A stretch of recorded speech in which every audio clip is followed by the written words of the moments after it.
시의회가 처음으로 전문가 토론회를 개최하게 됐습니다. 오늘 이제 토론회 때 사실 서울시가 우리 박원순 시장님이 7월 8일 마지막으로 사실 발표했던 서울시 핵심 정책이 바로 이 그린 뉴딜 정책이거든요. 그 여러 가지 강화된 조직 틀거리 속에서 추진하려고 했으나 일단은 전략만 현재 나온 상태이기 때문에 서울시 의회가 시와 적극적으로 협력하고 지원하면서 이 그린 뉴딜 전략이 실효성 있게 성공적으로 추진되게 하기 위해서는 시의회 역할이 무척 중요합니다. 뿐만 아니라 그 이후에 7월 14일 날 중앙정부가 관계부처 합동으로 124쪽에 달하는 한국형 뉴딜 종합계획을 발표했습니다. 여러 가지 이제 보완할 지점들 또 개선할 지점들이 있는데 그거는 적극적으로 우리 지방 의원들과 의회가 열심히 또 촉구도 하고 함께 협력도 해야만이 또 이 완성도가 높아질 수 있을 것 같고요. 그렇게 하기 위해서는 일단은 정확히 알아야 되거든요. 정확히 알고 또 우리 9개 상임위원회에 다 걸쳐서 있는 일들이 있기 때문에 통합적으로 이게 추진되기 위해서는 또 골고루 상임위원 계신 분들이 계셔야 돼서 오늘 이 1차 토론회 이후에 서울시의 그린 뉴딜이 제대로 이루어지기 위한 그런 특별위원회를 구성하는 것을 우리 의원님과 함께 상의를 할 겁니다. 그래서 특별위원회 차원에서 통합적이고 종합적으로 그린 뉴딜이 성공적으로 진행될 수 있게끔 점검하고 응원하고 해야 되기 때문에 그렇게 하기 위해서 노력을 하고 있고요. 저는 녹색전환연구소의 연구원이고 서울시 원전 하나 줄이기 정책부터 시작해서 서울시 에너지 정책 자문을 한 8년째 하고 있습니다. 온실가스 2030 로드맵, 3차 에너지 기본계획, 2차 기후변화 대응 기본계획, 그리고 배출권 거래제 이 관련 정책들을 한 3년 동안 이제 심의하거나 조정하는 작업을 해왔습니다. 그래서 주로 제가 하는 영역이 에너지 전환, 기후 분야 정책을 다뤄왔고요. 그 과정에서 이제 제가 지역 에너지 전공이다 보니까 서울시 정책, 충청남도 정책, 그리고 경기도 에너지 정책 자문을 쭉 해왔습니다. 3년 동안 현 정부에서 에너지 전환에 관한 정책들을 쭉 심의하거나 이런 과정을 거치면서 지난해부터 제가 파악하기를 기후 관련한 세계적인 동향이 좀 심상치 않다. 그리고 기후 문제가 우리나라에서는 환경 문제 정도로 여겨지는데 국제사회에서는 이제 기후 문제를 아주 상위 개념, 그러니까 경제 문제로 끌어올리고 있다라는 이런 변화가 감지가 됐었습니다. 그래서 국제사회가 지금 그린 뉴딜로 가고 있다. 그러면 이 정책 변화를 한국에서도 좀 반영이 필요하다라는 생각이 들어서 그때 이제 김성환 의원님 찾아가서 그린 뉴딜을 말씀을 드렸고 제 얘기를 듣고 그 다음에 국정감사, 그 다음 10월달 국정감사에서 우리나라 국회의원 중에 최초로 그린 뉴딜 정책 필요하다라는 얘기를 김성환 의원님께서 얘기를 하셨습니다. 그리고 박원순 시장님께도 찾아가서 시장님 우리 이제 원전 하나 줄이기 태양의 도시를 한 단계 업그레이드해서 2050 넷제로를 기반으로 한 그린 뉴딜 정책 필요합니다 라는 말씀을 드렸고 서울시 같은 경우에는 한 8개월 정도 준비를 했습니다. 국제사회는 이제 그린 뉴딜을 가지고 제가 좀 배경을 말씀드리겠지만 제가 느끼는 이 그린 뉴딜 정책은 단기 정책이 아닙니다. 지금부터 불붙기 시작해서 향후 10년간은 모든 국가가 다룰 수밖에 없는 아주 핵심적인 정책이기 때문에 중요하게 다뤄져야 된다라고 생각하고요. 그리고 우리나라 같은 경우에도 코로나를 겪으면서 코로나 이후에 경기 부양책이 필요한데 그 경기 부양책으로 처음에는 디지털 뉴딜만 얘기가 됐었습니다. 그러다가 이 세계적인 흐름에서 그린 뉴딜 얘기되는 걸 한국이 준비 안 할 수 없다라는 이 여론들이 만들어졌고 제가 알기로는 김경수 도지사께서 직접 또 대통령께도 말씀드리고 해서 한국판 뉴딜에 디지털 뉴딜 플러스 그린 뉴딜이 추가되어야 된다라는 말씀을 5월 달에 하셨고 그 5월 이후에 한 2개월 동안 집중해서 작업을 해가지고 지난 7월 14일 날 그 사회 안전망을 이 바탕으로 하고 디지털 뉴딜, 그린 뉴딜 이 양축으로 하는 한국판 뉴딜이 발표가 됐습니다. 근데 막상 저도 그때 BH에서 발표할 때 그 자리에 있었는데요. 막상 대통령께서 직접 브리핑을 할 정도로 힘을 실었는데 발표되고 난 이후에는 이게 너무 부족하다라는 비판에 아주 직면해 있는 상황이고요. 그래서 그때도 대통령께서도 뭐라고 말씀하셨냐면은 이게 열린 정책이다. 열린 정책이니 지금부터 의견을 수렴해서 보완해 나가겠다라고 얘기를 하셨고 거기에 그걸 받아서 추진단이 구성이 되고 그 추진단은 정부 부처 4개 부처의 민주당의 K 뉴딜위원회가 논의해서 수정 보완해 나가는 작업을 하기로 했습니다. 그래서 K 뉴딜위원회도 보면은 그린 뉴딜위원회가 있고 디지털 뉴딜위원회가 있고 그린 뉴딜위원회 위원장은 김성환 의원께서 맡아서 진행하고 계시고요. 그래서 지금 아주 빠른 속도로 이 정부에서 남은 2년 동안 집중적으로 추진할 한국판 뉴딜에 대한 그림을 발표를 했고 그리고 이 그림을 받아가지고 법제화하기 위해서 그린 뉴딜 기본법에 관한 내기가 준비 중에 있습니다. 가스 감축이라든지 경제 문제하고 연결되어 있고요. 거기에 또 대통령께서 7월 21일경에 뭐라고 또 발표를 하셨냐면은 이번에 발표되는 한국판 뉴딜이 직접 작용되는 곳은 지역이다. 그러니 한국판 뉴딜이 지역형 뉴딜이 되도록 해라.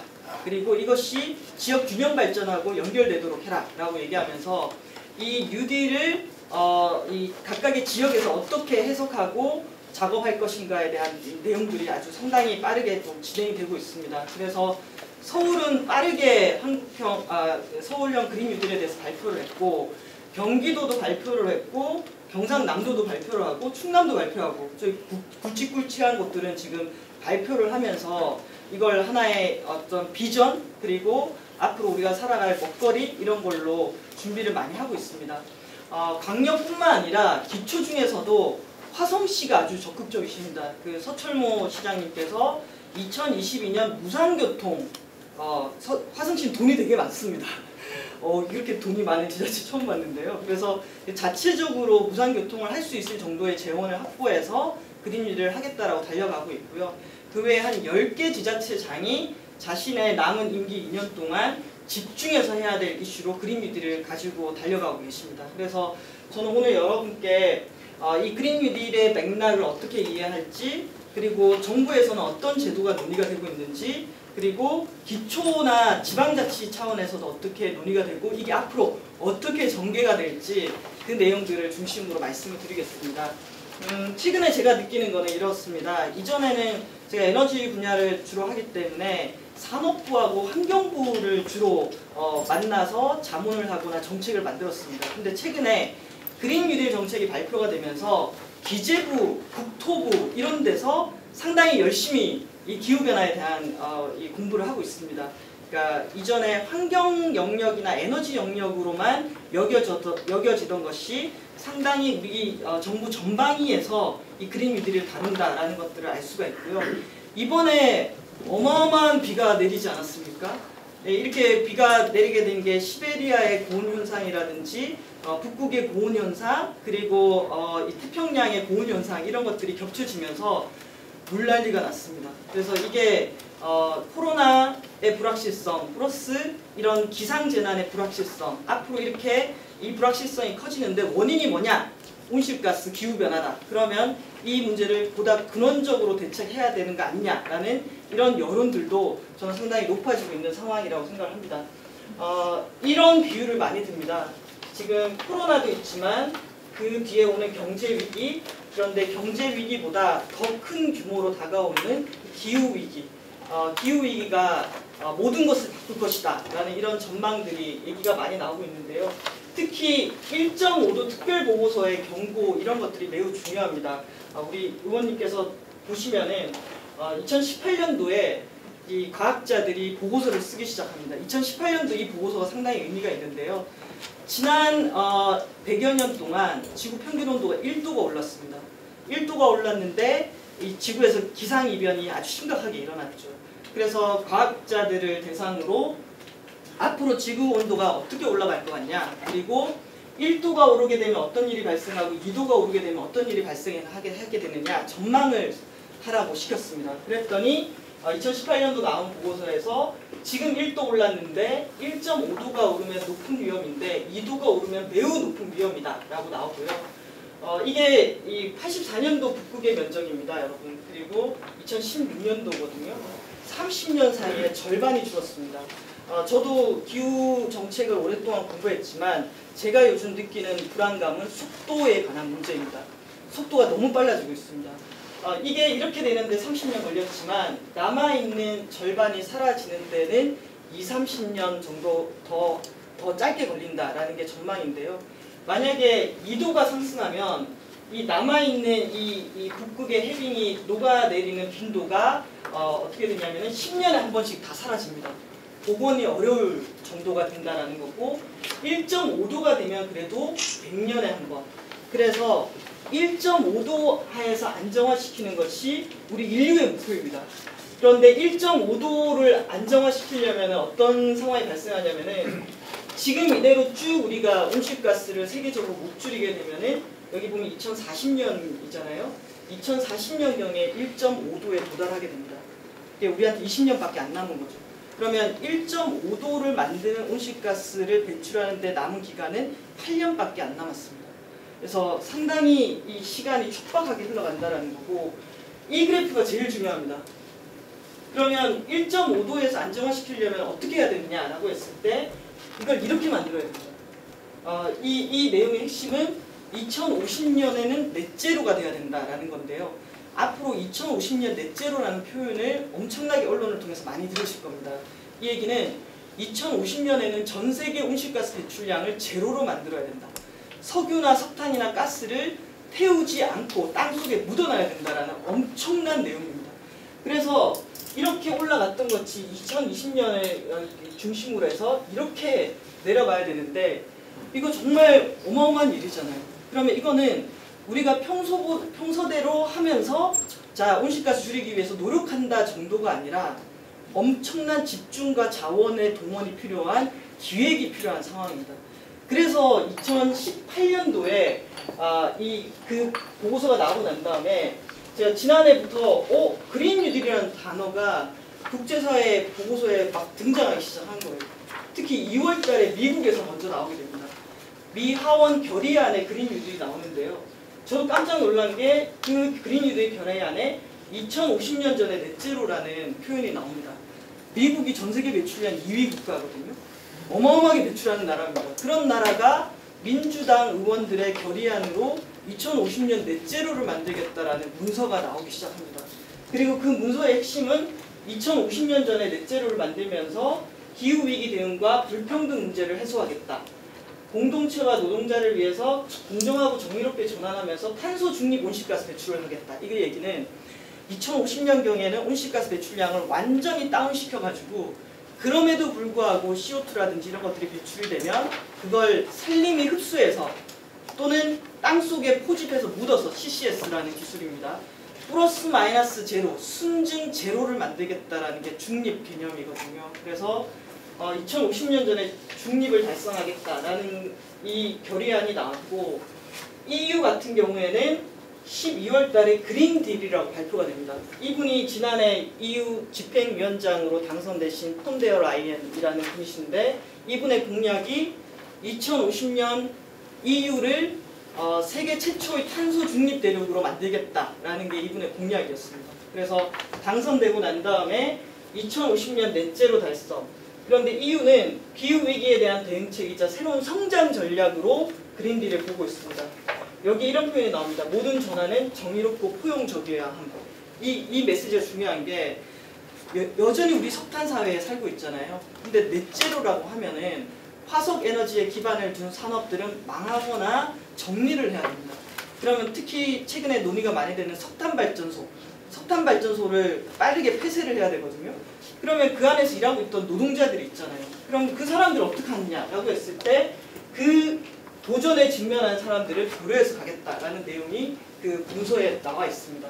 그리고 그 세부적으로 그러면 그린 뉴딜이 뭐냐라고 했을 때 이 표현이 있습니다. 세계대전을 치르는 태세로 10년 동안 자원을 동원하겠다. 그래서 기후재난에 대한 회복력. 저 이번에 그 홍수 겪으면서 우리가 인프라를 재구축해서 안전하게 만들어야지. 왜냐하면 재난의 강도가 세지니까. 인프라 개선, 업그레이드, 100% 청정 에너지, 스마트 그리드, 건물, 농업, 수송, 건강 위험 완화, 그다음 나무 심는 거, 생태계 보호, 폐기물 정화, 엄청나게 광범위한 분야에서 온실가스를 넷제로로 만들기 위한 정책들이 들어가고요. 거기에 처음에 발표될 때는 10년 동안 우리나라 돈으로 한 2,000조 쓴다고 되어 있습니다. 그러면 연간 200조 정도를 써가지고 이 일을 하겠다라는 거였고요. 그다음 EU 같은 경우에는 미국의 이 그린 뉴딜은 아직 모릅니다. 실행되는 전략이 아니에요. 왜냐하면 11월 달에 미국 대선에서 민주당이 집권해야지 진행되는 겁니다. 그래서 민주당의 바이든이 당선됐을 때 실행될 정책이고, 그래서 11월 3일 미국 대통령 선거에 따라서 전 세계 기후의 체계가 바뀝니다. 트럼프가 당선이 되면은 파리 협정에서 뛰쳐나가는 거고요. 민주당이 당선이 되면은 다시 미국이 파리 협정으로 돌아와서 온실가스 감축 체제에 들어오는 겁니다. EU의 그린딜은 마찬가지로 전 분야를 포괄하고 있고요. 10년 동안 1조 유로, 약 1,400조 정도를 쓸 예정입니다. 이건 EU 예산입니다. 각각의 개별 국가 예산은 따로 들어가 있고요.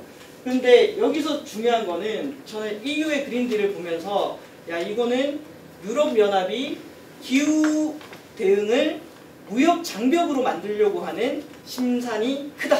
왜냐하면 그동안 EU는 온실가스를 줄이면서 물건을 생산해 왔잖아요. 근데 이번에 온실가스 감축 목표를 더 상향 조정하거든요. 온실가스 감축 목표를 상향 조정하면 EU에 있는 기업들이 뭐라고 그러겠습니까? 난리가 나겠죠. 왜 우리는 맨날 줄이고 다른 나라들은 안 줄이면서 물건 생산하는데 우리만 손해다. 우리 경쟁력이 약화된다. 어떻게 할래? 라고 해서 나온 게 탄소 국경세입니다. 이게 뭐냐면은 온실가스를 EU보다 적게 줄이는 나라의 물건에 대해서 관세를 부과하는 겁니다. 탄소 국경세, 탄소 국경 조정이라는 건데요. 그래서 이걸 보면은 유럽은 자신들이 경쟁력이 있는 이 기후 정책을 세계 표준화하려고 하는 이 의도가 저는 다분히 있다라고 보고요. 그 속에서 이게 우리나라도 지금 요 국경 조정 대상입니다. EU 산업 경쟁력 보호를 위해서 수입품의 탄소 배출에 비례해서 세금을 부과하는 건데요. 여기 보면 한국은 탄소 순수출국으로 나타납니다. 그래서 지금 대외경제정책연구원에서 이 관련한 준비를 하고 있습니다.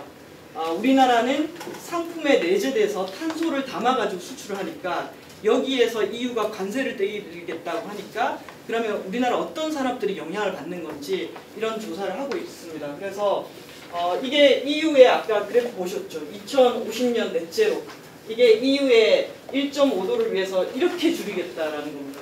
정말 저도 처음 말도 안 될 것 같은 이 목표를 핵심으로 잡아가지고 2050년 배출량 절반을 줄이고 2030년까지는 배출량 절반을 줄이고 2050년에는 넷제로 가는 거.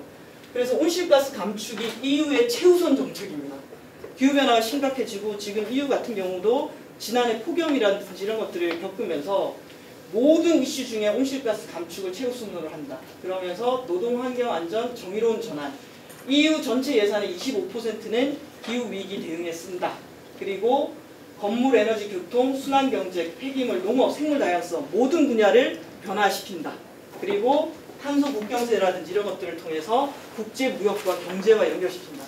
그래서 EU의 그린딜은 경제 전략이다라고 보시면 되고요. 이거는 조 바이든이 7월 14일 날 발표한 공약입니다. 이 공약에서는 투입하는 재정을 높였습니다. 향후 자기가 임기로 있는 4년 동안에는 2,400조 쓰겠다라는 거거든요. 연간 600조를 써가지고 이 일을 하겠다라는 건데요. 저는 이 공약 보면서 놀랐던 게 2050년 전에 넷제로를 가고 이 부분 2035년도에 청정 전력 100% 나왔어요. 이 얘기는 석탄도 가스도 안 하겠다. 그러니까 전력 생산 분야에서 완전히 재생가능 에너지로 가겠다라는 것들을 의미합니다. 대중교통 투자, 미국같이 자동차 기반으로 했던 곳에서 모든 도시에 대중교통을 획기적으로 투자하겠다라는 이런 정책이 나오고요. 신축 건물에 대해서 규제를 강화해서 기존 건물의 그린 리모델링 확대로 2035년 배출량의 50%를 건물 분야에서 저감하겠다. 이런 대책들이 나오고 있습니다. 그래서 올 하반기에 미국의 대선에서 결과가 어떻게 나가는가에 따라서 세계의 경제의 두 축인 미국과 EU가 그린 뉴딜을 그것도 온실가스 감축을 국가의 최우선 정책으로 달려간다라는 것들을 볼 수 있고요. 이게 이 7월 14일 날 우리가 발표한 한국판 뉴딜입니다. 우리 같은 경우에는 방금 제가 설명드렸던 EU라든지 미국의 기후위기 대응을 상당히 상위에 놓는 그런 계획이라기보다는 좀 집중 투자해서 일자리 창출하고 경기를 회복한다. 경제 회복에 좀 더 초점이 맞춰져 있습니다. 그래서 그림이 이렇게 돼 있죠. 고용사회 안전망을 바탕으로 디지털 뉴딜, 그린 뉴딜, 융복합. 그리고 우리 발표 자료에 보면 이런 표현이 있습니다. 장차 탄소 넷제로 사회도 지향하겠습니다. 그래서 좀 비판을 많이 받았어요. 그 장차의 시점이 언제냐. 다른 나라들은 2050년을 찍었는데 우리나라 2100년인 거냐 2060년인 거냐 이 장차의 시점이 언제냐 이런 얘기가 많이 나왔고요. 그래서 핵심적인 내용을 보면은 디지털 뉴딜이 있고 그린 뉴딜이 있는데 그린 뉴딜에서는 세 가지가 핵심입니다. 그린 리모델링, 그린 에너지, 친환경 미래 모빌리티. 그리고 디지털 뉴딜하고 그린 뉴딜을 융합해서 학교에 이번에 좀 집중하는 경향이 있고요. 디지털 트윈이나 SOC 디지털화, 스마트 그린 산단 이런 것들이 디지털과 그린을 융복합해서 가겠다라는 내용으로 담겨 있습니다. 그런데 이런 게 요거를 딱 보면 이제 각각의 지자체들은 이 사업을 우리가 어떻게 가지고 올까를 중심으로 이 계획을 하게 됩니다. 예를 들면 스마트 그린 도시가 25개가 지정이 되면 이걸 우리 도시가 딸까? 그리고 그린 리모델링을 몇 개를 할까? 이렇게 가게 되는데요. 그래서 딱 비교를 해보면 EU나 미국이 2050년 넷제로를 중심으로 한 국가의 최상위 목표로 이 그린 뉴딜을 설정하고 아주 대규모의 예산을 투입하는 것에 비해서 우리 같은 경우에는 여전히 좀 아이템, 리모델링 얼마, 태양광 얼마, 그리고 자동차 몇 개, 도시 몇 개 이렇게 접근하고 있어서 범위가 미국과 EU 그린 뉴딜은 상당히 범위가 큰 사회 대전환 정책인데 우리는 약간 프로젝트 단위의 사업 중심으로 되어 있다라는 비판을 받고 있습니다. 그래서 저도 의견도 주고 제안도 많이 하고 있는데요. 그린 뉴딜이 사실은 기후 위기에도 대응하면서 사회 안전망, 일자리 창출 이 세 가지가 같이 가야 되는 내용인데 이건 이제 제가 분석을 해봤더니 정부의 계획대로라면은 1229만 톤을 줄일 수가 있습니다. 1229만 톤. 근데 1299만 톤이 얼마나 정도냐면은 우리나라 전체 매출량이 1년에 7억 톤을 넘습니다. 그러니까 7억 톤 아까 넷제로 막 10년 안에 절반 얘기를 할 때 이렇게 줄일 수 있는 양이 너무나 적다라는 거죠. 그래서 이게 그린 뉴딜이 엄청 큰 프로젝트인데 너무 단위 사업으로 줄인 거 아니냐라는 얘기가 있고요. 특히 우리 대통령의 발언을 보면 이런 표현이 있습니다. 기후위기 대응에 국제사회의 노력 그리고 국제사회의 압력 이런 얘기를 하는데요.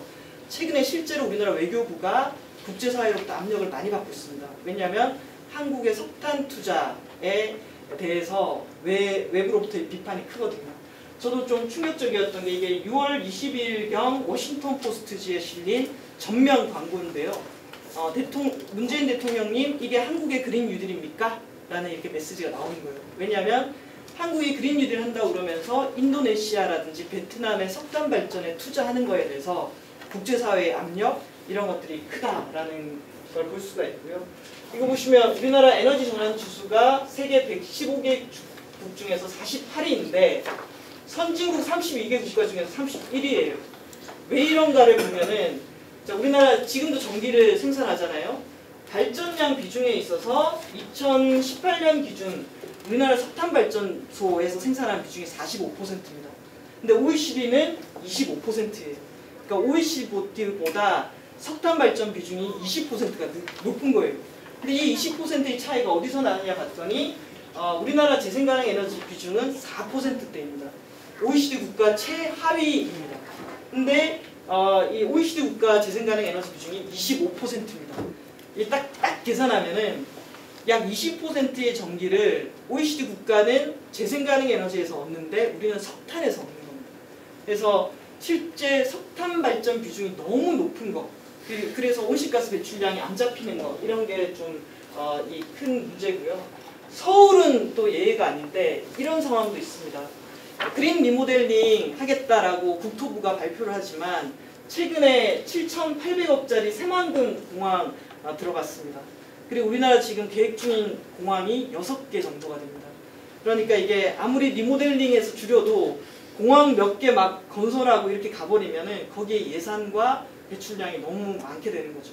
그래서 저는 지금 전 세계적인 좀 전환기라고 할 수 있는 게 코로나 국면, 그리고 온실가스 감축 규제가 강해지는 국면에 우리가 이전에 계속 공항 짓고 막 이 토건 중심으로 했던 산업 구조가 그대로 가도 되겠느냐라는 좀 근본적인 질문이 지금 들어가고 있는 거고요.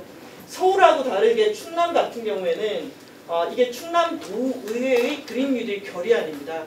5월달에 결의안이 나왔는데 저는 이 결의안에서 나오는 메시지가 상당히 중요하다고 생각했어요. 왜냐하면 충남이 우리나라 석탄 발전소의 절반 가까이가 충남에 위치해 있습니다. 그래서 그 도의회 결의안이 어떤 내용이냐면 이렇게 되어 있습니다. 석탄 화력 발전 집중 지역 등 산업 구조 개편에 취약한 충남도의 그린 뉴딜 사업이 우선적으로 추진되게 해달라. 공공 부문이 정부가 주도하되 지방 정부의 참여를 보장하라. 그리고 양극화와 불평등을 해소할 수 있도록 재분배 정책을 추진하면서 사회적 약자의 피해를 최소화할 수 있도록 정의로운 전환을 약속하라.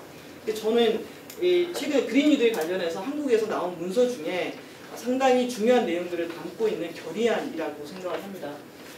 동시에 실제로 서울은 아닙니다만은 내연기관 차량 관련한 업체들은 빠르게 지금 벌써 충격이 오고 있습니다. 그 아리백이라고 100% 재생 가능 에너지로 물건을 생산하게 하는 이 기업들이 전 세계에 한 240군데 정도가 있는데요. 애플이 이미 100%를 달성했습니다. 그런데 애플이 우리나라의 삼성이라든지 SK 하이닉스 압박을 해가지고 SK 하이닉스가 2030년까지 100% 재생 가능 에너지를 사용하기로 선언을 하겠습니다. 이 얘기는 뭐냐면은 아까 탄소 국경세도 있지만 기업들이 기업 활동을 장기적으로 하기 위해서도 100% 재생 가능 에너지로 생산을 해야 되는 상황으로 지금 압박을 받고 있다라는 것들을 얘기하는 거고요. 그랬을 때 이번에 만들어진 그린 뉴딜 같은 경우에는 정부의 예산을 투입해서 그린 리모델링 하겠다, 수소차, 전기차 만들겠다는 있는데 사실은 이게 제도 개선이랑 같이 안 가면은 일자리가 만들어지지 않습니다.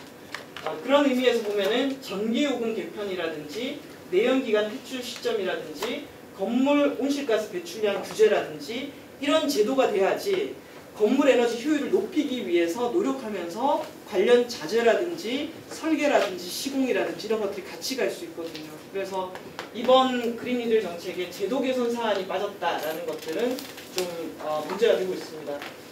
빨리 넘어가면요. 그래서 그린 뉴딜의 목적, 가치에 대한 설명들이 좀 부족하고 그 다음에 2050년 넷제로 한국 사회에 결정할 수 있는가, 그리고 너무 프로젝트 단위 사업으로 돼 있고 그린 뉴딜 바깥의 토목 사업은 계속되고 있고 특히 이 일자리를 잃게 될 내연기관이라든지 석탄 부분에 대한 대책이 너무 안 들어가 있다라는 이런 것들, 그리고 연간 10조, 아까 이미 우리보다 앞서 나가 있는 유럽이나 이런 나라들이 개별 국가 예산 플러스에서 EU 예산의 연간 140조, 미국 같은 경우에는 바이든 당선되면 600조를 쓰는데 우리가 10조 가지고 전환을 만들어낼 수 있을까?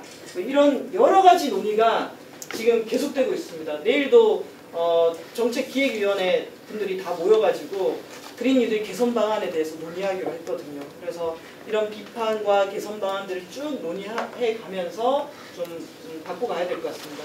그래서 저는 장기적으로 우리가 이런 결정을 해야 되고 특히 이런 것들이 가기 위해서는 정부의 법과 제도와 거버넌스 체계가 좀 더 잡혀야 된다고 생각합니다. 그런 의미에서 지금 국회에서 만들고 있는 그린 뉴딜 기본법, 제가 듣기로는 8월 안에 발의한다고 했는데 그건 좀 어려울 것 같고 9월 중에 윤곽을 드러내게 될 그린 뉴딜 기본법이 상당히 중요한 역할을 하게 될 것 같습니다. 거기에 2050년 넷제로 목표를 담느냐 안 담느냐 이런 것들도 논의가 많이 될 것 같고요. 그래서 한동안 아주 많은 논의가 좀 진행될 것 같습니다. 그래서 그 그린 뉴딜 기본법에서 어떻게 다룰지는 모르겠는데요. 장기적으로 다음 대선까지를 염두에 두고 이번에 저도 정부의 녹색성장위원회에서 온실가스 감축 가지고 또는 에너지 정책 가지고 조정을 하는 작업을 해봤더니 산업부하고 환경부하고 이 둘이 계속 싸우고 정보 공유 안 하고 이렇게 하면서 이 우리나라 이 기후변화 관련 정책들이 잘 안 나가는 게 있습니다. 그래서 늘 얘기 나오는 게 기후에너지부를 만들어가지고 기후 문제하고 에너지 문제하고 같이 갈 수 있도록 만들어줘야 된다 이런 얘기를 많이 하고 있거든요. 그래서 실제 우리나라가 장기적으로 온실가스를 줄이는 사회로 만들려면은 기후에너지부라든지 기후위기 대응법이라든지 이게 아마 그린 뉴딜 기본법하고 연동되어 있습니다. 기후위원회, 독립적인 위원회 그리고 정부 모든 부처 정책과 사업에 탄소 예산하고 탄소 회계 시스템 도입하는 것 이런 제도를 딱 구축해서 온실가스를 줄이는 시스템으로 갈 수밖에 없도록 만들어야 한다라는 내용들이 얘기가 되고 있고요. 그리고 또 이번에 보면은 K 뉴딜 위원회에 4개 부처가 들어가 있습니다. 과기부가 들어가 있고 고농부가 들어가 있고 환경부하고 산업부 이렇게 4개 부처가 정부 추진단으로 구성이 되어 있거든요. 그런데 한편으로 4개 부처만 아니라 모든 부처가 이 기후변화 그린 뉴딜 문제 다뤄야 된다. 예를 들면 교육부 같은 경우에도 기후 환경 지속가능 발전 교육을 의무화해야 된다. 이런 얘기들을 하고 있습니다. 속도를 내겠습니다. 이게 대통령께서 21일 국무회의 때 하신 말씀입니다. 그래서 대통령과 시도지사가 함께하는 한국판 뉴딜 연석회의 개최하겠다라고 되어 있습니다. 그래서 이 그린 뉴딜이 국가 균형 발전하고 연동되도록 설계해라라는 것들이 대통령께서 주신 메시지고요. 그래서 지금 지역이 상당히 중요해지고 있고 국회에서 연속 4회 그린 뉴딜과 분권에 대해서 연속 4회 세미나와 토론회를 하면서 이 판에 한국판 뉴딜, 그린 뉴딜 판에 지자체가 어떻게 개입할 것인가에 대한 논의를 하고 있습니다. 이번 이 서울 자료인데요. 코로나 이후에 화두가 공공병원, 그리고 안전한 주택, 그리고 주거권의 확보, 그리고 대중교통 기피 현상을 해결할 수 있는 교통부 분야의 대책, 동시에 이렇게 많이 발생하는 플라스틱 폐기를 어떻게 할 것이냐, 그리고 사람들이 가까이 갈 수 있는 공원이 중요하다. 이런 것들이 좀 키워드인 것 같거든요. 그래서 이런 것들이 그린 뉴딜을 통해서 같이 좀 되면 좋겠다라고 하는 요 내용들입니다. 그래서 다른 지자체 그린 뉴딜 얘기할 때 제가 이런 자료들을 제출하고 있고요. 이 자료는 나중에 여러분께서 꼭 한번 보시면 좋겠습니다. 이게 여러분이 사시는 지역구하고도 연결되어 있는데요. 우리나라의 229개 기초지자체를 분석해가지고 우리나라의 어떤 지역이 온실가스 감축에 대한 부담이 높은지 또는 기후위기에 대한 적응에 대한 부담이 높은지를 나타내는 건데 총괄 데이터를 보시면은 우리나라 지자체 중에서 기후변화에 있어서 온실가스 감축 리스크가 큰 지역은 충남의 당진, 보령, 태안 이런 데입니다. 왜냐하면 여기에 석탄 발전소가 많기 때문에. 그 온실가스 감축 부담이 제일 적은 데가 서울, 서초, 강남, 중구, 용산, 종로 이렇게 나타납니다. 왜냐하면 여기는 감축할 만한 산업체라든지 이런 것들이 없기 때문에. 그래서 이 자료를 보면은 왜 우리 지역은 기후위기로 인해서 자초산업이라든지 일자리를 잃는 사람들이 많은데 어떤 지역은 아무런 영향이 없다. 이거 불평등하다. 이런 얘기 나오는 거고요. 그 다음에 적응 분야를 보면은 오히려 적응 분야에서는 양천, 영등포, 송파, 서울지자체가 고위험 지역으로 나옵니다. 왜냐하면 여기에 들어가는 데이터가 고령화, 열대야 일수, 그리고 평균 온도 상승 이런 것들을 집어넣기 때문에. 그래서 이런 걸 자료를 좀 보시면 좋을 것 같고요. 그래서 지금 그린 뉴딜에서 지자체 얘기를 하는 거는 요게 좀 핵심이라고 보시면 될 것 같아요. 지역별 특성에 맞는 기후위기 영향 분석하고 그린 뉴딜 정책을 수립을 하는데 어떤 지역은 더 크게 부담 있는 지역들, 예를 들면 당진 이런 데 지원이 필요하다. 그리고 적응 분야, 기후위기로 인해서 피해가 많게 보이는 지역에도 대책이 필요하다. 그리고 또 하나는 우리 준비 많이 했어요 하는 지역은 특구로 지정해서 집중 지원해달라. 이게 최근에 나오고 있는 논의 동향 중에 하나입니다. 226개 기초지자체가 기후위기 비상선언을 했고요. 그리고 시도교육감께서도 비상선언을 했습니다. 요 지자체들이 좀 서울에서도 상당히 열심히 요 과정에 참여하고 있는 지자체들입니다. 제가 다 31일 날 25개 구청장님들 다 모여가지고 협의하는 데서 오늘 요 발표를 다시 한 번 더 하기로 했거든요. 그래서 최근에 이제 서울에 있는 서울시가 이제 그린 뉴딜을 하면 그걸 받아서 구 단위에서도 구청장들께서도 요 이슈를 좀 받아서 하실 것 같습니다. 지금 보면 서울, 충남, 경남 정도가 그린 뉴딜 수립을 했고요. 이건 서울시는 들으시면 될 것 같고 서울의 핵심은 건물입니다. 그리고 그린 5법이 중요하고요. 그리고 경남 같은 경우에는 제가 2주 전에 한번 그 도지사님 뵀었는데 고민이 깊습니다. 딱 이 얘기를 하시더라고요. 서울은 탄소 중립 만들 수 있다. 근데 경남은 우리가 석탄 발전소 16개에다가 온갖 기관 산업이 많이 만들어져 있어서 탄소 중립을 가지고 계획을 세우려니까 너무 좀 힘에 부친다. 이런 얘기들을 하시더라고요. 그런데 네. 그리고 경기도 같은 경우에도 지금 이렇게 안을 만들었는데 이 안을 좀 더 보완할 예정입니다. 경기도 중에서 좀 중요한 건 뭐냐면은 정책을 추진할 때 온실가스 배출에 미치는 영향을 사전 검토 평가할 수 있는 탄소 영향 평가 제도 도입하겠다. 요게 또 좀 의미 있는 제도 중에 하나입니다. 서울도 지금 고민하고 있는 거고요. 광주 같은 경우가 지금 시의회, 지방정부, 시민, 국회의원이 엄청나게 협업하는 모델입니다. 광주 같은 경우에는. 그래서 21일 날 광주는 그린 뉴딜 정책을 발표할 예정이고요. 광명, 화성, 당진시 이런 데가 예를 들면 이런 겁니다. 우리 준비 많이 했으니까 우리가 좀 진행할 수 있도록 중앙정부 더 지원해달라 이런 형태로 가고 있는데요. 화성은 이제 교통 분야 중립 얘기하고 있고요. 요거만 좀 말씀드리고 마칠게요. 자, 이게 화성시 그린 뉴딜 정책인데 예산이 들어가 있고 이 각각의 사업당 온실가스 감축량을 평가 체계로 만들었습니다. 그리고 오른쪽에 보면은 일자리 몇 개 늘어난다. 그리고 사회적 약자들에 대한 대책 이렇게 돼 있다라고 접근하고 있습니다. 이게 화성시의 그린 뉴딜 이행 점검 평가 표거든요. 그래서 아주 꼼꼼하게 온실가스 감축, 일자리 창출, 사회적 약자에 대한 배려 이런 식으로 접근했다라는 게 잘 만들어져 있습니다. 그래서 지금 그린 뉴딜 포괄 예산제 얘기하고 있고요. 지역별 차등 지원 얘기하고 있고 그린 뉴딜 선도지구 얘기하고 있습니다. 이게 한국판 뉴딜 추진 체계이고요. 이게 미래전환 K 뉴딜 위원회의 디지털 그린 사회 안전망 강화 분과위원회에서 지금 안을 좀 더 다듬고 법제화하는 과정을 진행하고 있습니다.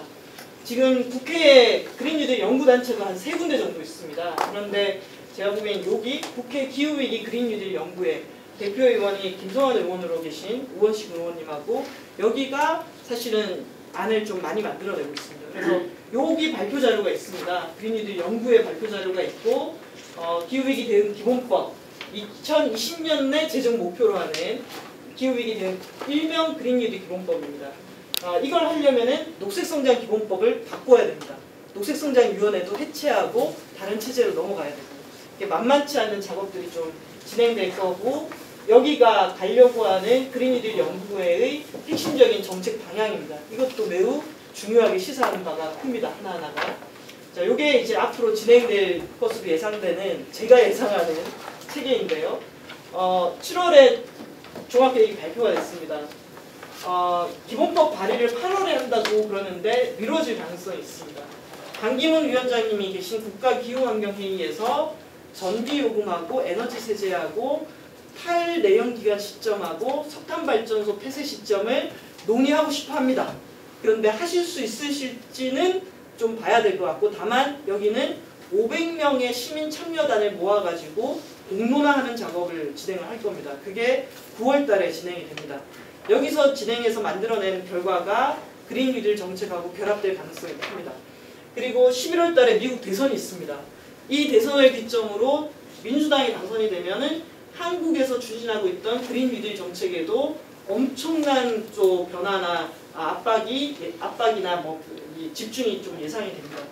그리고 2020년 12월에 우리나라가 유엔에다가 2050년 온실가스 감축 목표를 제시하게 됐습니다.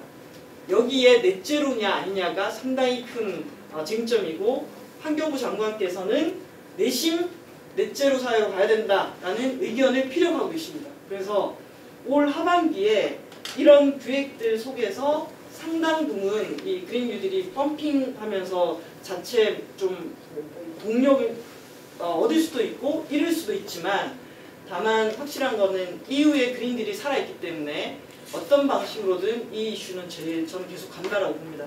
그리고 내년 상반기 6월 달에 대통령께서 다른 나라 정상들을 초청해가지고 기후위기에 관한 정상회담을 하게 됩니다. 코로나 때문에 어떻게 될지 모르겠지만 이렇게 해외 정상들을 초청할 때는 한국의 비전을 얘기를 해야 됩니다.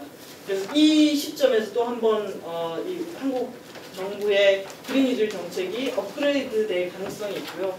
내년 당장 이제 대선 공약 나오기 시작, 대선 시기에 들어가게 되겠죠. 그리고 2022년 선거는 대통령 선거와 지방 선거가 같이 가게 됩니다. 그리고 지금의 기후 위기 전개 양상을 보면은 분명히 기후 문제라든지 그린 뉴딜 정책은 상당히 중요한 정책으로 다뤄질 수밖에 없습니다. 그리고 23년도에 여수가 기후변화 협약 당사국 총회를 유치했습니다. 유치하겠다라고 정부도 승인했습니다. 근데 이 2023년이 또 언제냐면은 파리 협정에 따른 온실가스 감축 목표량을 달성했는지 여부를 평가하는 회의인 날입니다. 그래서 쭉 전개 상황을 보면 앞으로 저는 그린 뉴딜 정책은 상당히 중요한 정책으로 대내외적으로 작동할 수밖에 없다라는 얘기를 드리고 싶습니다. 그동안도 환경 분야라고 하면 환경은 환경, 뭐 개발은 개발, 그럼 환경은 환경, 경제는 경제, 그런 인식하에서 많이 업무를 해왔는데요. 어떻게 보면 그린 뉴딜이라는 것이 그린이 어떻게 보면 환경을 대표하는 거고 뉴딜은 어떻게 보면 경제, 우리 일자리 그런 거를 대표하는 것 같습니다. 이것이 합쳐진 거라 어떻게 보면 예전부터 나오던 뭐 지속 가능한 발전, 뭐 도시의 이런 회복력 이런 거에 맞는 그러한 시대의 그런 그 흐름이 아닌가 싶습니다. 왜 온실가스를 줄여야 하고 하는지는 뭐 앞서 충분히 설명해 주셨으니까 그 부분 뭐 그리고 요즘 뭐 몸소 기후 변화가 어떻게 많이 우리에게 직접적인 영향을 끼치고 있는지 보시니까 그에 대한 설명은 간략하게 넘어가겠습니다. 근데 지금 저희가 사는 세대들이 보면은 어렸을 때하고 지금까지 너무 많은 변화를 겪고 있지 않습니까? 인터넷이 없다가 지금 너무 뭐 무선으로다 핸드폰으로다 하는 것처럼. 근데 저희가 숨 쉬는 것도 예전하고 달라져 있습니다. 아마 지금 자료 보시면 산업화이전은 CO2 농도가 278, 그리고 1980년대 344, 지금은 400ppm이 넘어 있어요. 농도로 치면은 400ppm이 한 0.04% 정도 됩니다. 아마 공부 열심히 하셨으면 그 학교 다니셨을 때 우리가 숨쉬는 대기 중에 CO2 농도를 아마 예전엔 0.03으로 배우셨을 겁니다.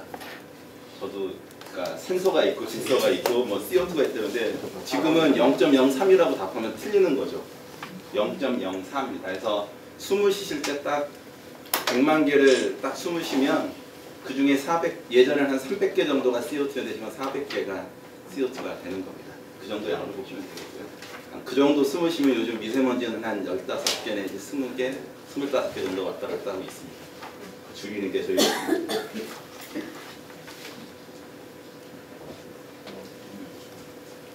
뭐 이거 전 세계적으로 기후변화 협약 그리고 그에 따라서 지구의 온도를 2도씨 이내로 줄이자, 최근에는 1.5도씨 이내로 줄이자 이런 논의가 되고 있습니다. 그에 따라서 뭐 우리 시민사회에서의 이런 움직임 그리고 지방정부에서 움직임은 꾸준히 아니라 사실 저희 이런 공조직보다 훨씬 더 빨리 강력하게 진행되어 왔습니다.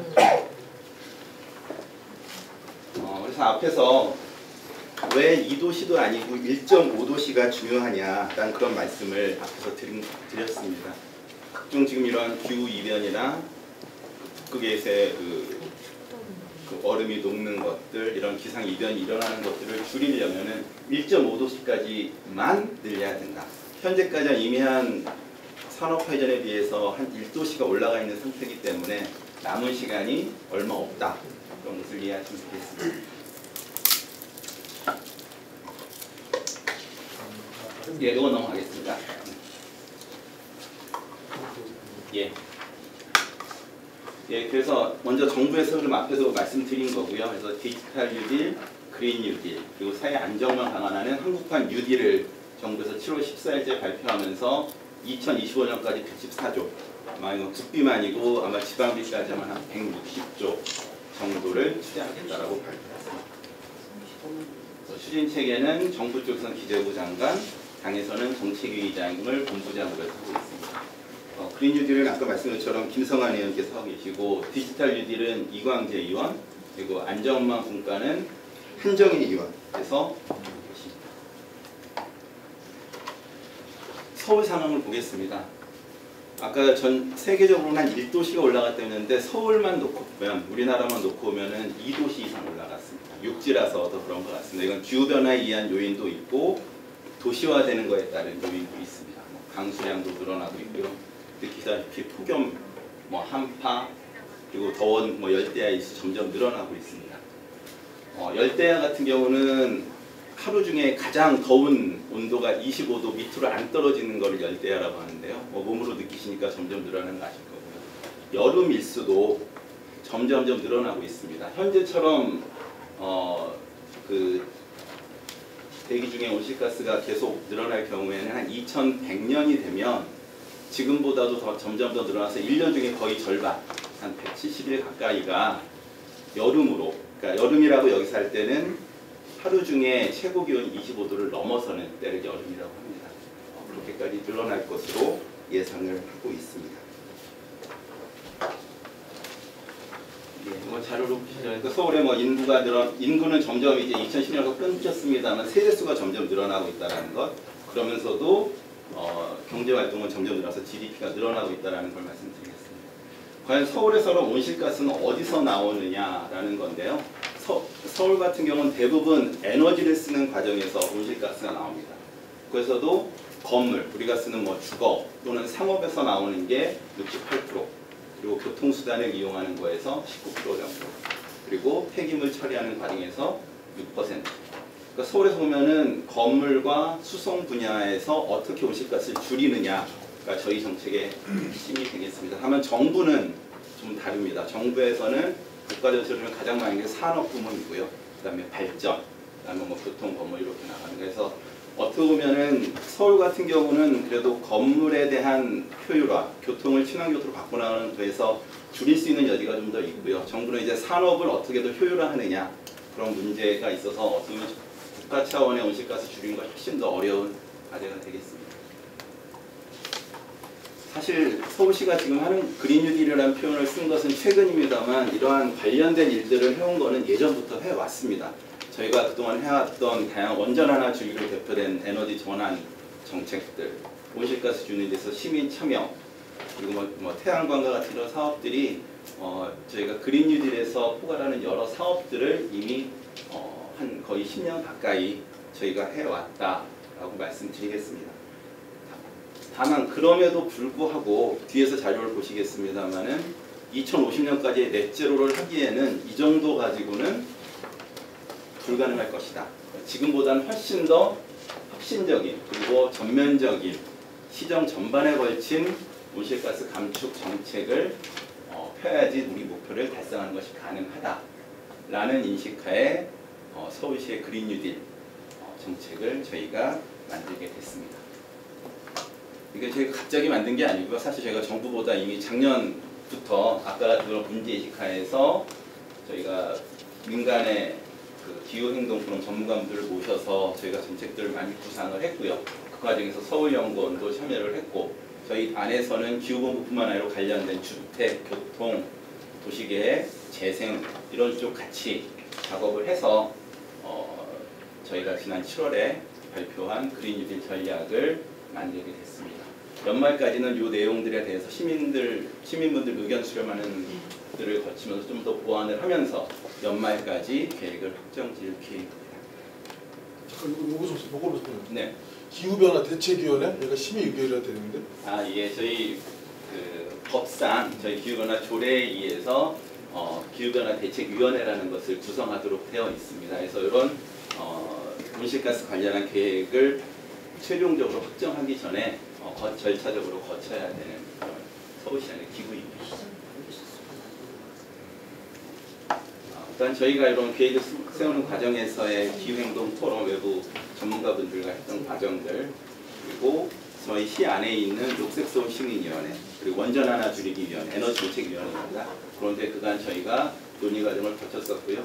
아마 자료 보시면 이 과정에서 시민 의견 들은 부분, 그런 것들이 포함되어 있습니다. 아마 자료에 지금 PT 다음에 저희 방침서하고 저희가 그린 5법이라고 해서 개정을 건의하고 있는 것들 자료가 순서대로 있으면 거기에 이런 내용들이 포함이 되어 있습니다. 그래서 사업 저희의 목표입니다. 현재 서울시 같은 경우는 온실가스 목표 연도가 기준 연도가 2005년도입니다. 한 4,900만 톤 정도. 그러니까 아마 서울 시민 1인당 한 5톤 약간 안 되게 배출하고 계십니다. 예. 근데 이것이 아까 말씀드린 2050년까지 제로를 해야 되는 거기 때문에 거꾸로 2050년을 제로로 만들어 놓고 작업을 시작했습니다. 그렇게 하려다 보니까 2030년, 40년까지 40%, 70% 이렇게 줄여가야 되는 거죠. 감이 없으실 것 같은데요. 보통 자동차 한 대, 평균적인 자동차 한 대를 운행하시면 1년에 한 2톤 정도 온실가스 발생하십니다. 그리고 서울시민 같은 경우에 한 1인당 5톤이 약간 안 되니까 4인 가구 같으면 1년에 한 19톤 정도 온실가스를 내는 거죠. 그런데 하여튼 그 정도 수치가 되겠습니다. 다만 정부는 아까 서울보다 훨씬 많이 나온다 그랬잖아요. 현재 7억 톤이 넘습니다. 그러니까 국민 1인당 14톤 언저리가 되는데 그거를 거의 제로로 만들어야 되는 거니까 정부 계획은 매우 어려운 그림으로 보여드리면 그러니까 2005년하고 저희가 목표가 2050년입니다. 서울은 2005년부터 17년까지 12년 동안에 그래도 온실가스를 뭐 적다고 하시면 모르겠습니다만 5.6% 줄였습니다. 이것이 값은 저희 원전 하나 줄이기, 태양의 도시와 같은 그간에 해왔던 관련된 사업들의 효과입니다. 그동안 정부는 온실가스 양이 상당히 많이 늘었거든요. 그런데 그럼에도 불구하고 저기까지 줄여 나가야 되는 거고요. 보시면 여기가 기준이 0인데요.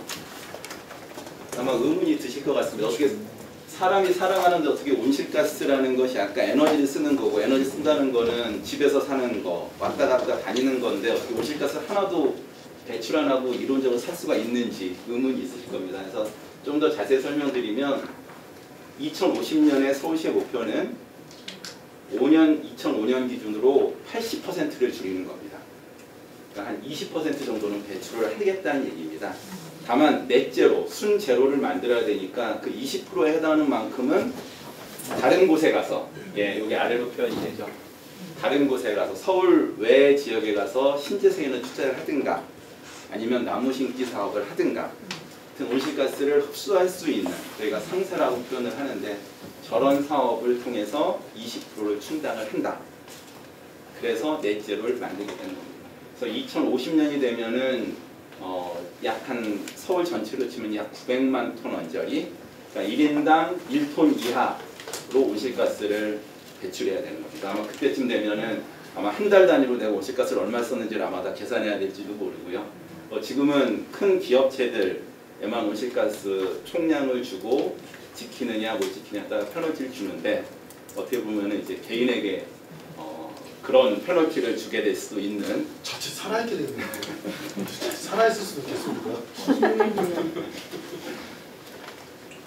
그래서 어떤 수단들을 통해서 서울에서 줄여 나가는지 부문별로 간략하게 사업들 위주로 몇 가지만 중요한 것들만 말씀드리겠습니다. 가장 중요한 게 건물입니다. 아까 68% 정도가 나온다고 했는데요.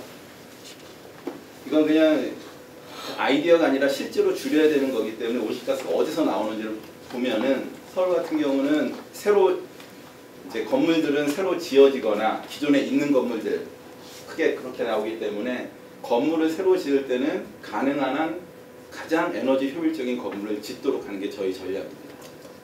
그리고 기존 건물들은 예전에 지은 것들이 에너지 효율이 낮기 때문에 새롭게 투자를 해서 에너지를 훨씬 적게 쓰는 구조로 바꾼다. 그리고 그 과정을 공공건물이 먼저 하고 이러한 기준을 민간에게 순차적으로 적용하도록 한다. 처음에는 인센티브를 주는 방식으로 유도를 하지만 결국은 법제화해서 규제의 형태로 갈 수밖에 없다. 이런 결론이 되겠습니다. 먼저 건물 보면 노후 건물에 대해서 저희 공공건물이 사실 아시다시피 너무 에너지 측면에서 매우 불량합니다. 올해부터 지금 저희가 시 소유한 연면적 1000 넘는 모든 건물들에 대해서는 순차적으로 에너지 효율화 사업을 합니다. 그래서 건물의 에너지 효율 등급이 뭐 소고기 같은 거 보시면 1, 2풀 뭐 이렇게 있는데 건물은 1, 3풀부터 있습니다. 적어도 1++, 2+ 이상으로 만들겠다라는 거고요.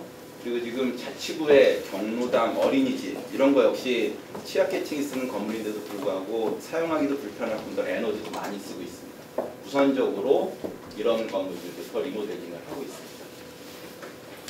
그리고 저층 지금 저희 도시재생본부에서 가금주택 사업하고 있는데요. 재개발하기 좀 어려운 지역에 투자를 해서 좀 사용자 편의를 높이는 사업인데 그 사업을 하면서 에너지 효율을 높이는 사업까지 같이 하도록 하자. 그러면서 그런 조건을 만족하면 저희 서울시의 지원금을 좀 더 늘리는 쪽으로 저희가 합의를 하고 있습니다. 예, 그 민간에서 이런 거 할 때 저희가 융자하는 이자율도 더 낮춰주는 거고요. 저희가 정부 추경에서도 임대주택들에서 그린 리모델링 LH에서 하고 있는데 내년부터 저희 SH도 비를 받아서 같이 사업을 확대해서 할 수 있습니다. 21년 된 이자가 영원 지금 현재 저희가 0.9% 그러니까 저희 은행 수수료만 저희가 받고 있는데요. 그것조차도 제로로 실제 제로로 만들겠다. 그리고 0.9%는 저희가 이자 지원을 저희 기금에서 하기로 했습니다. 예, 그래서 아까 신축에 대한 전략은 지을 때부터 아예 이 에너지를 적게 쓰도록 기준을 만들어서 적용하겠다는 건데요. 이미 정부 로드맵이 있습니다. 근데 정부 로드맵을 따라가면 서울시가 속도가 늦어지기 때문에 서울시는 정부 일정보다 2년 내지 3년 정도씩 당겨서 가겠다는 겁니다. 다만 이게 말씀드리긴 쉽지만 저희가 SH가 분양하는 그 아파트라든가에 이런 에너지 효율 등급을 보다 높이도록 하면 비용도 더 늘어나는 그런 효과가 있고요. 이걸 또 민간에게 하게 되면 민간 같은 경우는 분양가를 올릴 수 있는 또 소지가 있기 때문에 결코 쉬운 과제는 아닙니다. 이런 것들은 인센티브와 규제를 같이 섞어서 가야 되는 거고요. 이런 것들 관련해서 법을 개정해야 될 것도 있지만 서울시 조례나 관련된 심의 기준을 고쳐야 되는 것도 굉장히 많이 있습니다. 그래서 이런 제로에너지 빌딩으로 가게 되면 지금도 일부 용적률을 완화해 주거나 취득세 같은 것을 감면해 주는 그런 그 제도들은 있는데요. 이것을 에너지 줄이는 거에 연동해서 보다 많이 인센티브를 줄 수 있도록 이런 부분에 대해서 법규를 개정하는 것도 저희가 저희 그린오법 개정하는 의견에 넣어주었습니다. 건물에서 저희가 서울시가 처음 하려고 하는 것 중에 하나가 온실가스 총량제입니다. 아까 기존 건물들에 대해서 공공건물에서 우선 리모델링 전략을 말씀드렸는데요. 민간 건물들은 당장은 저희가 그런 것을 규제할 만한 근거가 없습니다. 에너지를 많이 쓰는 건물들은 얼마나 썼는지 신고하도록 하는 제도는 있는데 거기서 더 낮추는 것을 강제할 만한 아직 제도는 없어요. 이런 것들을 정부 법에서 규제를 넣으면서 서울시도 좀 구체화할 계획이고요. 어떤 방법으로 갈 것인지를 말씀드리면 에너지를 많이 쓰는 건물들은 아예 연면적당 그리고 건물 용도에 따라서 이 건물에서 쓸 수 있는 에너지 양이 얼마다 이거를 온실가스로 환산하면 온실가스 몇 톤이라는 거를 기준선을 정해줄 계획입니다. 그래서 이 기준선 이하로 배출을 하도록 하고 넘어서게 되면 페널티를 주는 방법이죠. 이게 지금 정부에서 에너지를 많이 쓰는 정유나 철강 이런 그 공장들에 적용하고 있는 온실가스 배출권 거래하는 기본 원칙입니다. 이런 것들을 저희 서울시 안에 있는 에너지 많이 쓰는 건물에도 적용을 단계적으로 하겠다라는 겁니다. 그래서 이런 준비 과정을 거쳐서 민간 건물에 대해서도 22년부터는 단계적으로 해 나갈 계획입니다. 그리고 지금 에너지 많이 쓰는 건물들에 대해서도 좀 순위 공개를 해서 대체 예를 들어 병원 중에서는 어디가 가장 에너지 성능이 안 좋은지, 대학 중에서는 어디가 에너지를 많이 쓰는지 대기업 본사들 중에서는 어느 대기업이 더 건물을 잘 관리 안 하는지 이런 것들이 순위 공개를 또 할 계획을 갖고 있습니다. 예, 그 외에 뭐 여러 가지 있는데 예를 들어 뭐 부동산 거래할 때 이 거래 대상인 건물이 효율 등급이 과연 1등급인지 2등급인지 3등급인지 이런 걸 알고 거래하실 수 있도록 향후에는 이런 에너지 쓰고 온실가스 발생하는 것이 줄이는 것이 결국 비용이 될 수 있기 때문에 거래하는 쌍방이 아실 수 있도록 하는 제도도 제가 개선 과제를 하고 있습니다. 빨리 넘어가세요. 예. 다음은 이제 교통부 분야입니다. 저희가 한 20% 가까이가 여기서 나오는 건데요. 여기서의 원칙은 그린카, 그러니까 전기차나 수소차를 많이 늘린다. 그리고 장기적으로 내연기관차는 서울시사에 못 다니게 하도록 한다. 그러기 위해서는 2035년부터는 새롭게 등록을 받아주지 않겠다는 겁니다. 그리고 뭐 보행이나 자전거를 편안하게 하는 그러한 정책들이 있겠습니다. 주로 저희 교통실에서 하는 정책들이 많이 있습니다. 그래서 현재 지금 저희 시에서 쓰는 승용으로 쓰는 차도 올해부터 이미 그린카만 이미 구매를 하고 있고요. 다만 이런 수소전기차가 안 나오는 다른 차종들은 불가피한 경우에 다른 차종을 쓰고 있는데 2025년부터는 모든 차를 전기 수소차로만 구매하도록 하고 있습니다. 시내버스 같은 경우도 수명이 다해서 새로 이제 대폐차를 해야 될 때는 전기차 수소차로만 지금 하도록 계획을 세우고 있습니다. 내년에 당장 한 800여 대를 바꿔야 되는데요. 아마 뒤에 예산에서 좀 말씀드리겠습니다. 택시는 조금 이런 그 자동차 그 배터리 문제가 있어서 당장 도입하기는 좀 어려움이 있어서 한 30년 정도를 잡았습니다. 그 외에 저희가 지금 뭐 화물차라든가 이륜차라든가 이런 전기차로 대체할 수 있는 것에서는 보조금 방식을 통해서 바꿔나가는 계획들을 갖고 있습니다. 말씀드린 것처럼 그 유럽 도시들에서는 내연기관차 퇴출, 그러니까 등록을 금지하는 일정을 갖고 있습니다. 저희도 2050년 넷제로 할 거를 목표로 보면 차량의 대략적인 수명 15년을 고려했을 때 적어도 한 2035년부터는 내연기관차는 서울에서 더 이상 등록을 받지 않도록 할 것이고요. 그러기 위해서는 정부의 자동차 관리법 등을 미리 개정을 해서 시민들에게 이런 일정을 예고하는 것을 저희가 건의하고 있습니다. 전기차 충전기를 올리는 것들 다 포함하고 있습니다. 지금 서울시 내에서는 녹색교통 지역에서만 5등급 차 운행 제한을 하고 있습니다. 서울 전역은 1년 내내는 못하고 미세먼지가 안 좋은 12월부터 3월까지만 그 성능이 안 좋은 5등급 차 제한을 하고 있는데요. 우선 도심 지역에서는 5등급 차가 어느 정도 정리가 되는 22년 내지 한 23년부터는 그 다음 등급인 4등급도 순차적으로 제한할 계획을 갖고 있습니다. 그리고 서울 전역은 현재 겨울철만 하고 있는데 1년 내내 5등급 제한을 하면서 순차적으로 4등급, 3등급으로 넘어가는 거고요. 그러면서 현재 녹색교통은 저희가 내연기관 등록을 금지를 목표로 하고 있는 2035년부터는 그린카만 달릴 수 있도록 하는 것이 저희 신호. 여기는 아까 말씀드린 제가 적어도 한 20%를 배출한다면 이걸 어떻게 상쇄시킬 것이냐에 대한 부분이고요. 기존에 3천만 그루 나무 심기 사업들 그리고 그 생활권의 공원 착충하는 이런 사업들 내용 자료로 드리겠습니다.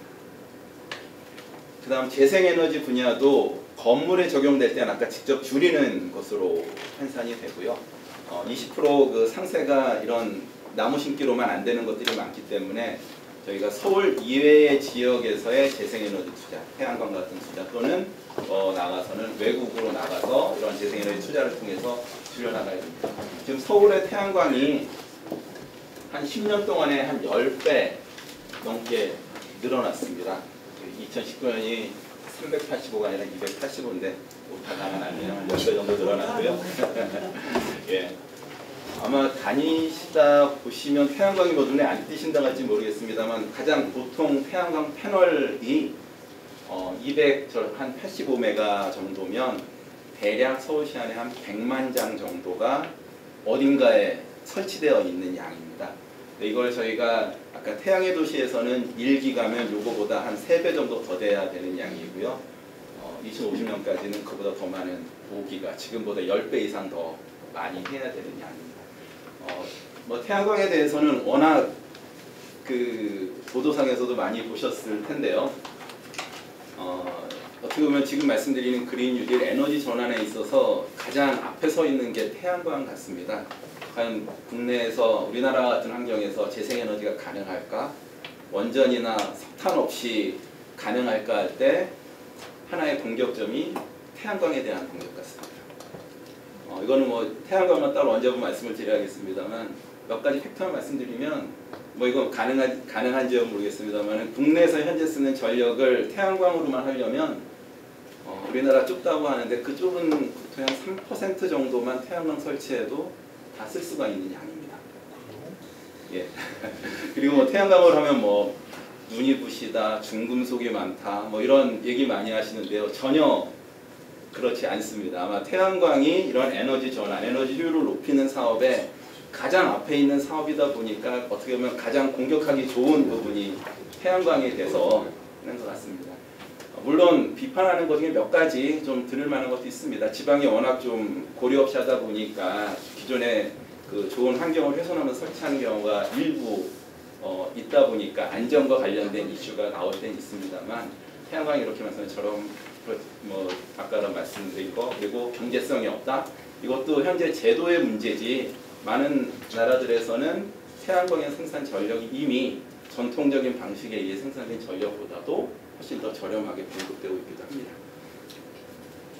뭐 이건 뭐 열심히 하겠다는 그런 내용들이고요. 저희가 뭐 서울에 너무 안 돼서 저희가 태양광 탐사대라는 것도 만들었습니다. 서울에서 뭐 다들 건물이나 도시 시설들을 통해 설치해야 되기 때문에 하나하나 다 찾으면서 설치하신 데까지 다 하겠다. 그런 말씀드리겠습니다. 예. 그리고 서울과 같은 도심에서 할 수 있는 게 연료전지입니다. 아까 수소, 그 그린카 중에 전기차, 수소차는 수소 연료전지를 가지고 도는 건데요. 그런 연료전지 방식이 건물에서도 많이 적용할 수 있습니다. 그리고 전기를 많이 쓰는 데서 적용할 수 있는 거라서 저희 서울형 그 신재생 에너지로 저희가 적극적으로 하고 있고요. 다만 현재까지는 연료전지에서 쓰는 수소를 도시가스, 화석연료에서 뽑고 있기 때문에 이게 궁극적으로 온실가스를 줄이는 거에는 약간 완전하지 않은 면도 있습니다. 향후에는 재생에너지원에 의해서 수소를 생산하는 것까지 고려를 하고 있습니다. 네, 자료로 넘기겠습니다. 예, 아까 폐기물 분야는 한 6% 정도 온실가스 책임이 있다고 말씀드렸는데요. 이거는 뭐 온실가스뿐만 아니라 사실 서울 같은 여러 워낙 밀집된 도시에서 에너지를 쓰는 문제와 이제 쓰고 난 폐기물을 처리하는 문제, 어떻게 보면 도시의 책임과 관련된 문제 같습니다. 여기서 저희가 핵심으로 하는 거는 2025년까지는 적어도 서울시에서 나오는 생활 폐기물을 수도권 매립지로 직접 보내지는 않겠다라는 겁니다. 물론 같은 쓰레기도 처리할 때 매립하느냐 소각하느냐에 따라 온실가스량이 다르고요. 매립할 때 가장 온실가스가 많이 나옵니다. 특히나 그 수도권 매립지는 뭐 요즘 인천시에서 기존의 수도권 매립지 수명이 다할 것으로 예상된 한 2025년경부터는 더 이상 쓰지 않고 폐쇄하겠다는 입장을 갖고 계시잖아요. 그러니까 저희 서울시 안에서 지금 자원회수 시설들이 4개가 있어서 여기서 기본적으로 우선 소각 처리를 하고 소각제나 이런 것들을 보내는데 아직도 용량이 부족해서 보통 종량제 봉투로 버리시면 한 4봉지 중에 평균적으로 1봉지는 매립지로 그냥 직접 갑니다. 그대로 묻히는 거거든요. 그러니까 뭐 저희야 뭐 눈에 안 보이는 쓰레기 갖다 치우니까 신경 쓰겠지만 인천시 입장에서 보면은 1차적으로 소각도 안 한 거를 직접 생활 폐기물을 직접 묻는 거에 대해서는 용인하기는 어렵다고 보고 있습니다. 그러니까 인천시는 그걸 떠나서 1차적으로 서울시 같으면 서울시 안에서 다 쓰레기 처리하고 거기서 소각제도 나오고요. 태우면 아무것도 없는 게 나오고 저희가 하수 처리하면 하수도 찌꺼기가 나오는데 그런 것까지 발생지에서 처리하자라는 게 입장입니다. 서울에서 보면 상당히 어려운 건데요. 그건 저희가 협상을 좀 해야 될 것 같고 최소한 1차적으로 나오는 거는 서울시 안에서 다 처리하고 최종 처분할 것만 공동 처리장을 이용하자라는 거라서요. 그건 뭐 온실가스뿐만 아니라 서울의 좀 책임 측면에서도 반드시 가야 될 그런 사업들이겠습니다. 그래서 뭐 제가 재활용을 늘리는 선별장을 늘리는 것들 그리고 재활용 문화를 확산하는 것들이 저희 그린 뉴딜의 폐기물 분야에 들어있습니다. 자료로 보시면 되겠습니다. 그게 이걸 하면서 사실 핵심이 저희가 원전 하나 줄이기 사업, 평형 사업들의 핵심은 항상 시민 참여에 있었습니다. 다 시민분들께서 직접 에너지를 줄이고 자립마을을 만들고 베란다 태양은 목표에서 다 이루어진 것들인데요. 이런 과정을 보다 조금 더 지금까지보다 더 확대될 수 있도록 하겠다는 겁니다. 지금 에코마일리지 제도가 에너지를 줄이면 저희가 그에 따른 인센티브 형태를 드리는데요. 이거를 자전거 이용이나 걸어 다니거나 하는 거에 대해서까지 확대하겠다. 그리고 재활용을 늘리면 요거에 대한 것도 다 에코마일리지 품으로 확대하겠다라는 계획을 가지고 있습니다. 예, 지금 앞으로 지금 저희가 7월 달에 그 그린 뉴딜 계획을 발표를 했는데 그에 따라 사실 지금 말씀드린 사업들이 이미 추진 과정에 있습니다. 이런 것들이 워낙 지금 저희 기후본부 외에 거의 서울시의 전체 조직에서 관리되다 보니까 이런 것들을 성과를 관리하고 목표를 조정할 수 있도록 저희가 컨트롤 타워 역할을 하고 있고요. 그런 과정 아까 말씀드린 그 그린 뉴딜 TF가 기능을 하고 있습니다. 그리고 이런 거에서 의견을 주실 수 있도록 서울시에 있는 다양한 그 위원회들, 원전위원회나 공원관련위원회, 도시계획 이런 위원회가 전부 다 저희 메타 거버넌스로 의견을 주시면서 저희의 사업을 평가하실 수 있도록 하고 있고요. 기후 예산제도 검토하고 있습니다. 서울시에서 예산 편성을 할 때 각 사업이 과연 온실가스를 줄이는지 늘리는지 다 평가할 수 있도록 하는 예산 편성의 틀을 지금 연구를 들어가고 있고요. 이건 벌써 하고 있는 겁니다. 저희가 시금고 선정할 때도 선정 기준에 들어오는 금융기관들이 탈석탄, 그러니까 에너지 전환에 얼마나 기여하고 있는지를 평가해서 평가 요소로 잡으려고 하고 있습니다. 제가 지난 7월에 발표할 때 22년까지 2조 6천억 정도를 투자하겠다고 발표를 했었고요. 당장 21, 22년에도 2천억, 2조 이상, 내년에도 한 1조 원저리가 그린 뉴딜 사업으로 최소 편성이 돼야 됩니다. 근데 지금 기후환경부만 말씀드리면 올해 예산이 한 7,700억 정도 됩니다. 근데 올해 워낙 현재 전부 다 예산 사정이 안 좋아서 현재 한 2천억 이상 줄은 상태로 저희가 예산 작업을 하고 있고요. 앞에 말씀드린 사업들을 하려면 적어도 기후본부만 쳐도 한 1조 이상 예산 편성이 필요한 부분입니다. 단적인 예로 아까 말씀드린 그 그린카 분야에서의 서울시에서 바뀌어나가는 버스를 전부 전기차, 전기버스, 수소버스로 바꾸는 게 한 1,500억 정도 될 걸로 보이고요. 그린 리모델링도 올해 저희가 처음 하는 사업이라 한 100억 조금 넘게 편성을 했는데 내년만 해도 적어도 한 3,400억 이상 늘려야 되는 사업이 있고요. 그래서 상당히 예산 측면에서 이러한 사업들을 어떻게 우선순위를 정해서 가야 할지 상당한 어려운 부분이 있습니다. 의원님들께서 여러 위원회에서 나오셨으니까 기후환경 본부 쪽 예산뿐만 아니라 각 관련된 위원회에서 관련된 사업들이 우선적으로 좀 각 실국의 우선순위가 위쪽으로 갈 수 있도록 많이 좀 배려를 해주셨습니다. 뒤에 자료를 보시면 이런 사업을 하는데 핵심적인 사업들을 몇 가지 정리를 했습니다. 사실 5법이 아니라 훨씬 많습니다. 워낙 이런 것들을 그동안 안 하던 걸 하려다 보니까 제약들이 많은데요. 하나하나 찾아 나가고 있습니다. 아까 건물에 관련된 것들, 온실가스 총량제를 하려고 해도 법에 좀 더 구체화를 해야 되는 거고요. 거래할 때 그 에너지 등급이 어떤지를 확인하는 것들도 다 법이 바뀌어야 되는 거라 그런 것들 저희가 협의를 하고 있습니다. 아까 내연기관 등록 제한을 하기 위해서 바뀌어야 되는 것들도 있고요. 아까 저희 에너지 얼마나 많이 쓰는지 순위 공개하겠다 했는데 순위 공개뿐만 아니라 직접적으로 어떤 사업들을 하라고까지 저희가 지시하고 확인을 해야 되는데 이런 권한도 산업부 장관에서 서울시로 달라고 저희가 정리를 하고 있습니다. 그렇게 하다 보면은 이거에 매칭해서 사실은 저희 조례에서도 바뀔 사항들이 많이 있습니다. 저희가 이것도 다 정리를 하고 있는데요. 전기차 같은 거에 관련해서는 환경친화적 자동차 관련 조례, 그리고 미세먼지 관련한 공해차량 운행 제한 관련한 조례도 바꿀 것들이 많이 있고요. 저희 에너지 조례나 민간 지원을 위한 기후변화 기금에 관련한 조례 등도 개정할 사항들이 앞으로 계속 나올 것 같습니다. 안건이 많아지더라도 양해해 주세요.